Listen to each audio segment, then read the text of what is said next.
Hey, Jay here with Vintco. We have a really cool vintage racer for you today. We have a 1975 Honda CR250 that our buddy Pauly Chambers built up. This thing's really cool. Check it out right now.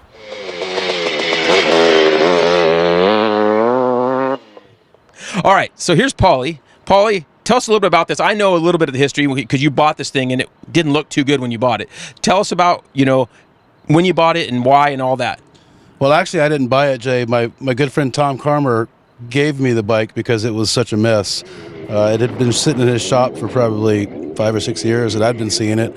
And I finally just said, hey, what do you want for the bike? And he said, you know what, just put it in your truck and get it out of here.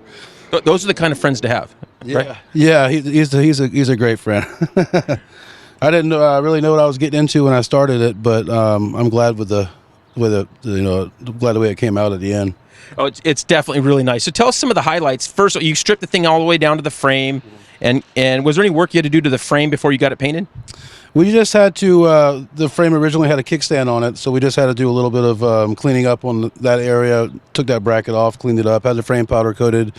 My friend over at Tom, again, over at Specialized Motorsports, is the one that helped me with the frame. He also did a paint on the gas tank, stuff like that. Okay, and then on the engine, of course, we've got a bunch of Vintco parts in there with rod, piston, bearings, gaskets. And then you guys did a bunch of work, like the cylinder had a crack on it, and then you guys bored the cylinder, all that kind of stuff. Mm-hmm. Tell us a little bit about some of that, and obviously you guys painted the engine to make it look really nice. Right. Yeah, which is pretty much a basic overhaul of everything. One of the fins on the cylinder had a crack, and it wasn't completely broken yet, but we went ahead and took care of it, had it re-welded, had it painted. Put back together, use spec bolts for all the nickel bolts for putting the motor back together and the Vintco parts, and came out great. And the spec bolts look really nice on these older bikes. It's nice to have some good hardware on there. Okay, so tell us a little about the carburetor, what you did here on this thing.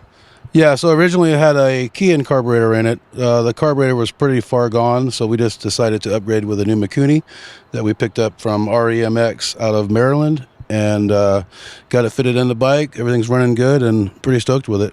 And I noticed they came with good jetting specs for you to get started with, which seem pretty good so far, so that's really cool. The pipe looks amazing. What tell us about that and anything else?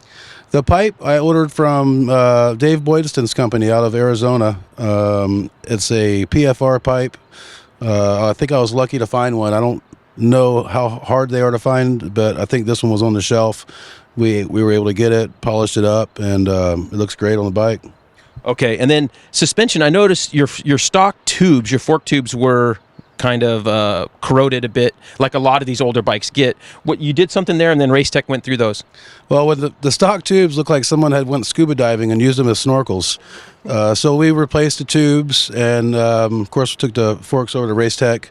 Had them do their magic on it, replaced all the valving on the inside and new oil, and sprung them for a heavier rider because I'm not the lightest guy out there. But everything is good now, and stoked on that. Okay, and then also on the rear, it made it real easy. You didn't have to fix up those rear shocks. You went ahead and got the Vintco shocks on here, and you already have some of these on your Husky that you've been riding and racing with. So what are you thinking of these things so far?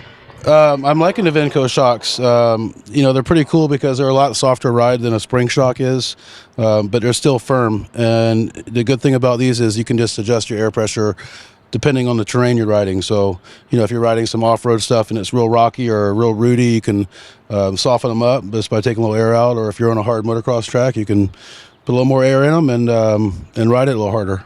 Okay, and then also this tank looks amazing. You and you had a buddy that helped you with this, and this thing came out really cool. Yeah, the tank was done by Tom Carmer and myself. I was basically the scrubber, the one that scrubbed it down, prepped it. We used some body filler on it, got it straight again, and Tom Carmer over at Specialized Motorsports in Orange County is the one that laid the paint down and pinstripes. Looks great. It is amazing looking. So Moto Seat did a seat cover. Who did the plastic for this thing? The plastic came from DC Plastics. So they're one of the few that actually has plastics for this. So we got that. Yep. Decal Works made us up some numbers for this thing.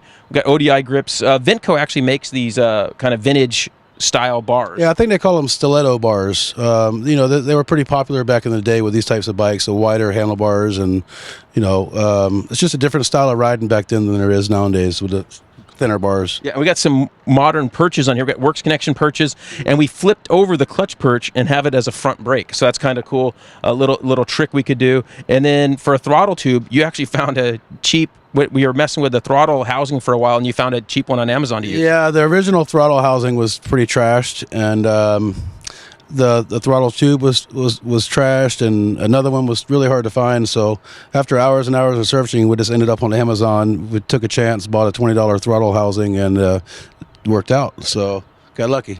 Of course, you changed all the bearings, cables, all that kind of stuff, new chain and sprockets, and you actually refurbished the stock sprocket. I didn't realize these sprockets are offset, and if you get a modern sprocket, you have to run spacers to get it out. It's almost like a half an inch. It's scooted out with that spacing on there. Yeah, the bike is mostly not original, but the original sprocket that was on it was actually in pretty good shape. So we just had it vapor foamed and cleaned it up and left it on the bike. I kind of like it because it's, like you said, it's got a concave in it. It's kind of unnormal.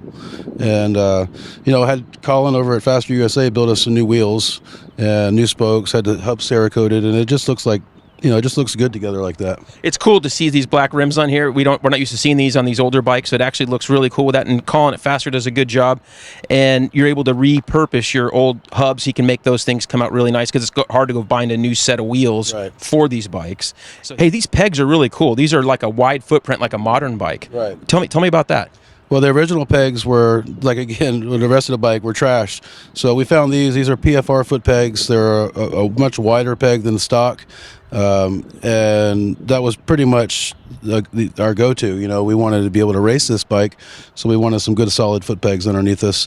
So, of course, me being a Dunlop guy, we got some Dunlops on here, got the MX-33 front, and we have the MX-33 rear in an 18-inch size, but it's a 9100, which is a very small, unique size that Brock Glover helped design for the vintage guys. So it's a lot lighter tire, smaller knobs, you'll see, and it's a lot better for a lot of these bikes that make a lot less power than a modern 350 450 dirt bike. So it's nice to have. And it's a lighter tire. When I was at your place last time when we mounted them, we actually weighed the MX-33 versus this one, and I think it was about 2 pounds lighter, wasn't it? Oh yes, it was substantial. It was like 2 pounds lighter just in the tire. So on a vintage bike like this, it's a great thing to have.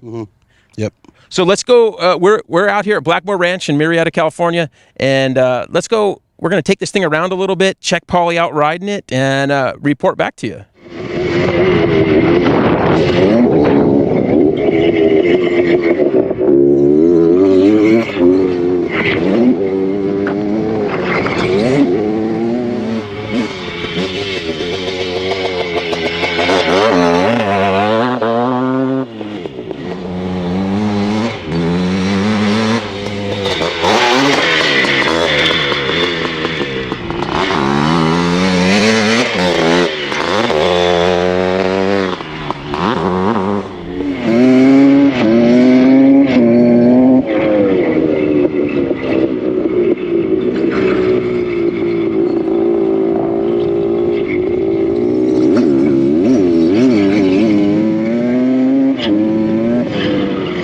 So we had a good time. Pauly had a great time riding this thing, as you can see, ripping this thing around.